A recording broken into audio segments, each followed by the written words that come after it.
BA, BCom, BSc, MA, MCom करें विश्व की सबसे बड़ी यूनिवर्सिटी इग्नू से। सॉल्व असाइनमेंट्स और गाइड बुक्स प्राप्त करें। संपर्क करें Mahakal computers, DAV PG college के पास, पंच मंदिरा मोड़ से दाहिने, सिवान।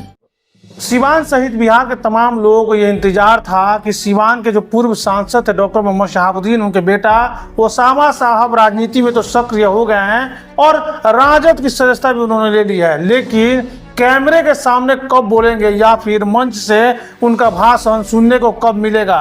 तो आपको बता दें कि ओसामा साहब ने पहली बार किसी मंच से सियासी भाषण देते हुए लोगों को संबोधित किया था। आपको बता दें कि गया में बेलागंज विधानसभा में 13 नवंबर को वोट डाले जाएंगे।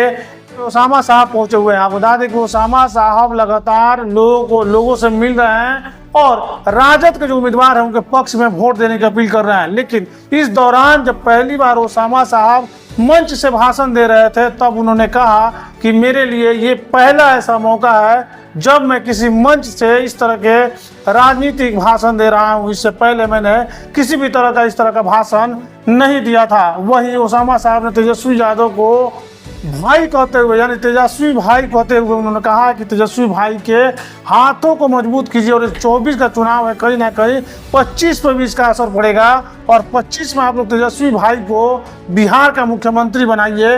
इस तरह का अनुरोध जो है पूर्व सांसद डॉक्टर मोहम्मद शहाबुद्दीन के बेटे ओसामा साहब ने किया है। और आपको बता दें ओसामा साहब पहली बार ऐसा था जब किसी मंच से भाषण दे रहे थे और इस दौरान उनके भाषण को सुनने के लिए भारी तादाद में लोग पहुंचे हुए थे। सुनिए ओसामा साहब क्या कुछ कह रहे थे। बेलागंज के लोगों को प्रणाम और सलाम करता हूं। मैं आपसे यही अपील करने आया हूं